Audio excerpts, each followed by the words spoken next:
In den entlegenen Winkeln der bayerischen Alpen, dort wo die Pfade der Wanderer enden und die Herrschaft der Natur in eine raue, ungebeugte Souveränität übergeht, lebte ein Mann namens Lukas.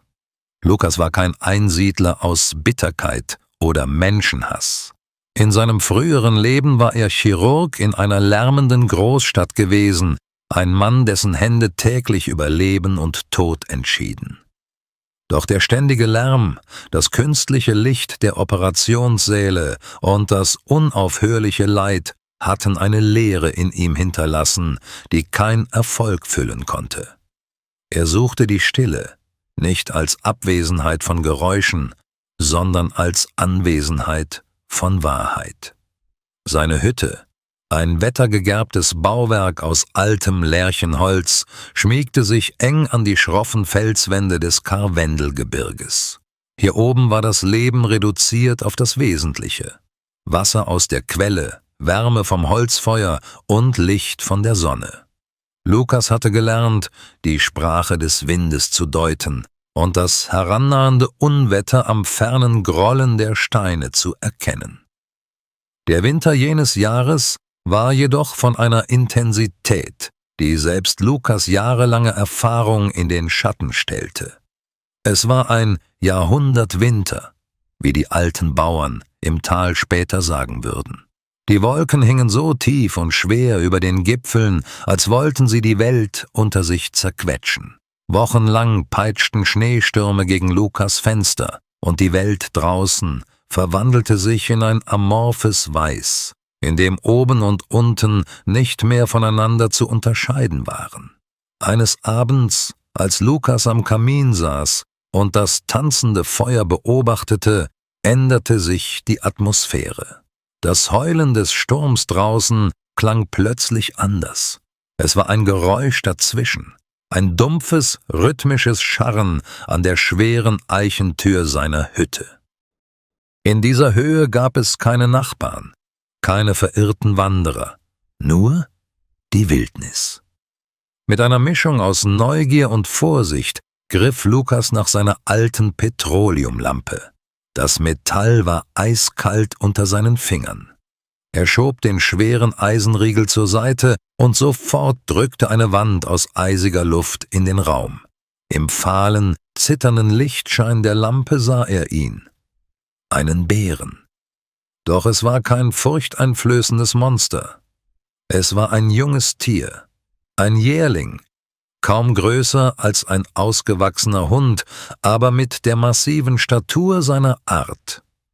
Sein Fell war struppig, verfilzt und von Eispanzern überzogen. Seine Flanken waren so eingefallen, dass man die Rippen unter der Haut zählen konnte. In den dunklen Augen des Tieres lag eine Erschöpfung, die so tief war, dass Lukas den Schmerz fast körperlich spüren konnte. Der Bär zitterte so heftig, dass das Klappern seiner Kiefer das Heulen des Windes übertönte. Lukas, der jahrelang menschliche Körper repariert hatte, sah sofort: Dieses Wesen war am Ende seiner Kräfte. Normalerweise besagt das Gesetz der Wildnis, dass man sich nicht einmischt. Doch in Lukas regte sich ein längst vergessen geglaubter Instinkt. »Du bist wohl das letzte Kind dieses harten Winters«, flüsterte er.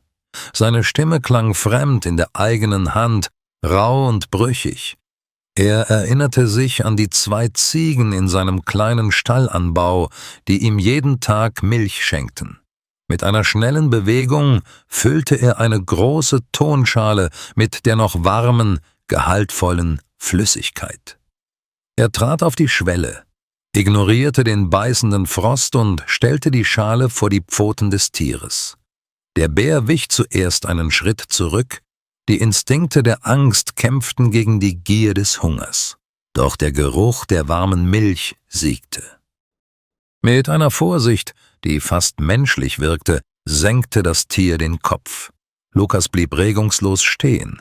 Er hielt den Atem an, während er beobachtete, wie die raue Zunge des Bären die weiße Flüssigkeit aufleckte. In diesen Minuten schien die Zeit stillzustehen. Es gab keinen Sturm mehr, keine Kälte, nur diesen Moment der reinen, artübergreifenden Kommunikation. Als die Schale leer war, geschah das Erste, was Lukas als unglaublich empfand. Der Bär hob nicht einfach den Kopf, um zu gehen.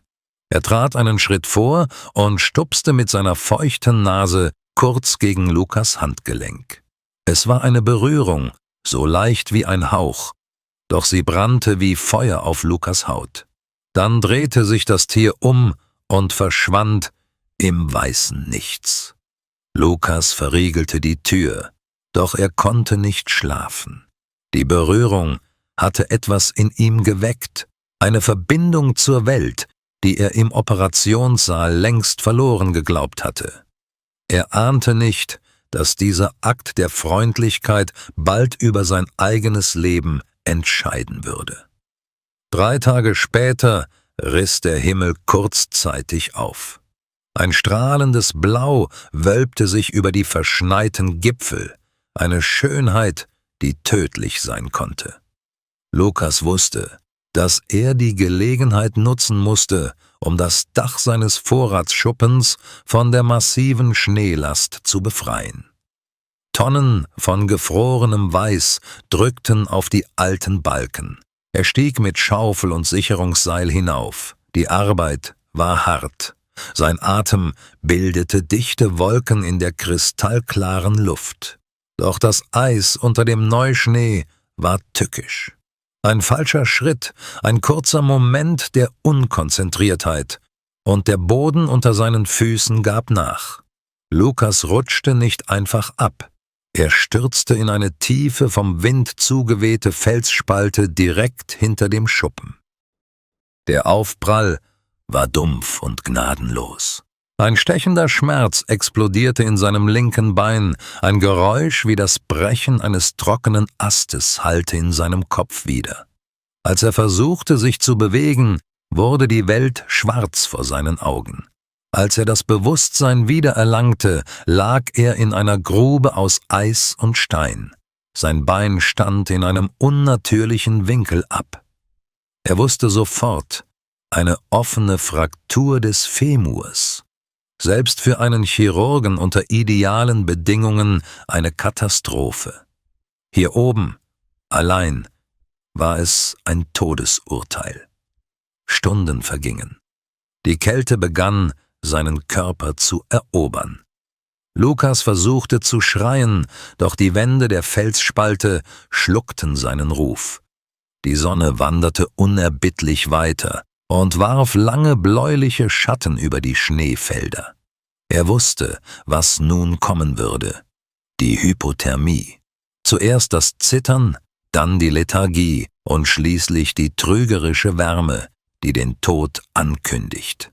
Er dachte an sein Leben, an die Hektik der Stadt, an die Gesichter derer, die er gerettet hatte, und an jene, die er verloren hatte. War dies das Ende? Ein namenloses Grab im ewigen Eis? Sein Bewusstsein begann zu driften.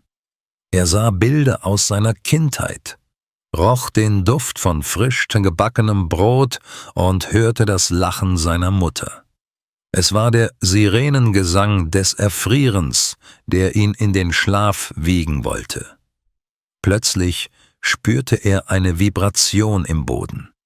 Ein schweres Grollen, das nicht vom Wind stammte. Er öffnete mühsam die Augen. Über dem Rand der Spalte erschien ein Kopf, groß, massiv, mit dunklem Fell.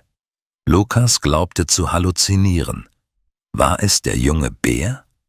Nein, dieses Tier war um ein Vielfaches größer. Es war eine gewaltige Bärin, eine Matriarchin der Berge. Und neben ihr, fast besorgt wirkend, stand der Jährling, dem er die Milch gegeben hatte. Was dann geschah, entzieht sich jeder biologischen Erklärung und grenzt an das Mystische. Die Bärin schien die Situation mit einer kühlen Rationalität zu analysieren. Sie begann mit ihren gewaltigen Tatzen den Rand der Spalte abzugraben, um den Neigungswinkel zu verringern. Der junge Bär schaute dabei fast lernbegierig zu.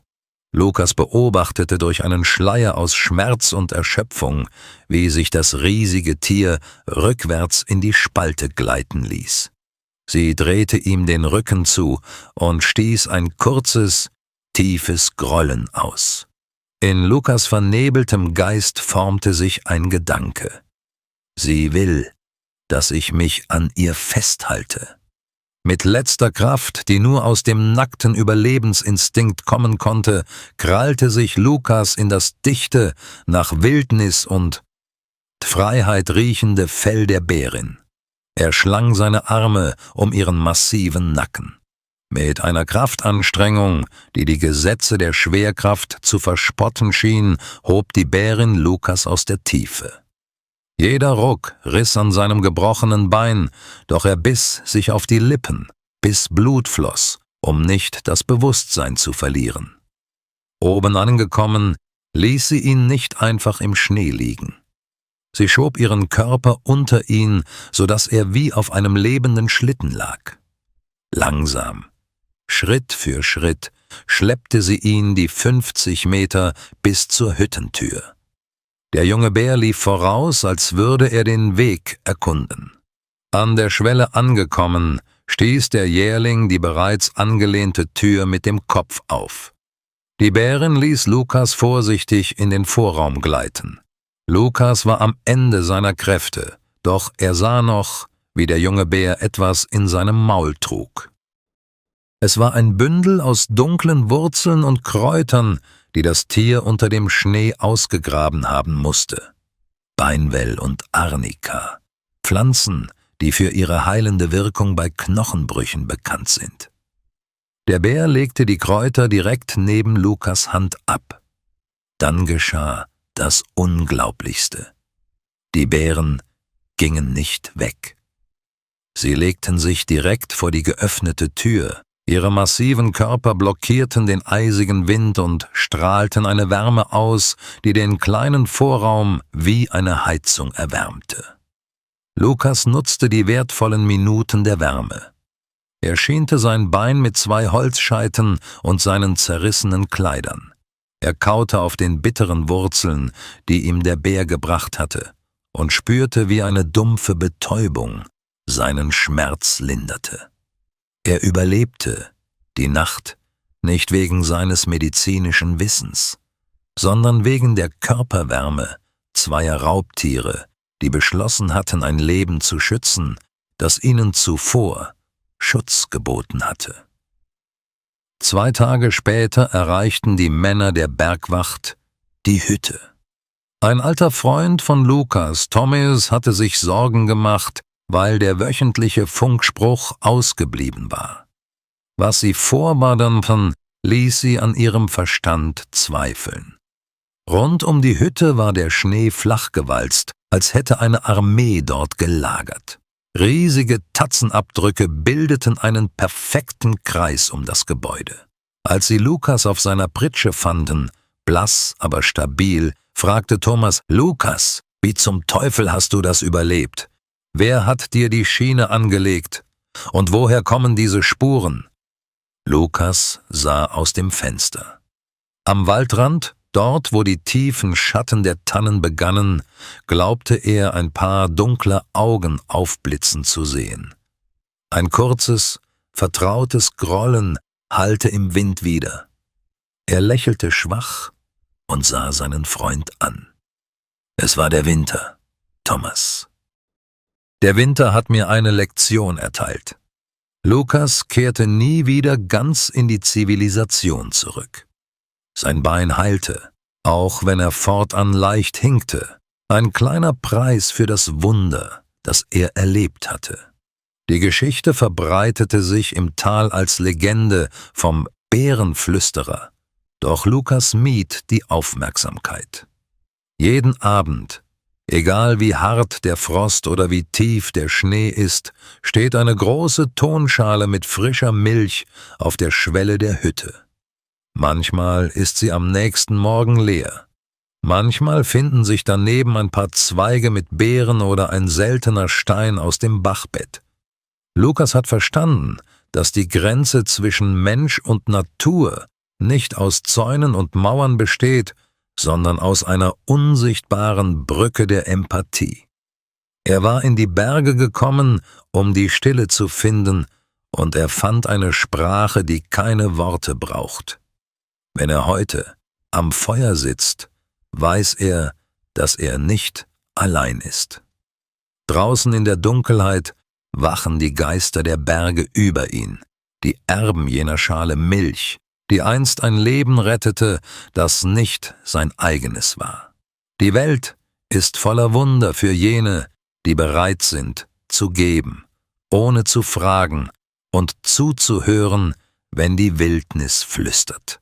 Und in den kalten Nächten, wenn der Wind besonders laut heult, weiß Lukas, das Unglaubliche ist nicht das Ende der Geschichte, sondern erst der Anfang eines tiefen, ewigen Friedens.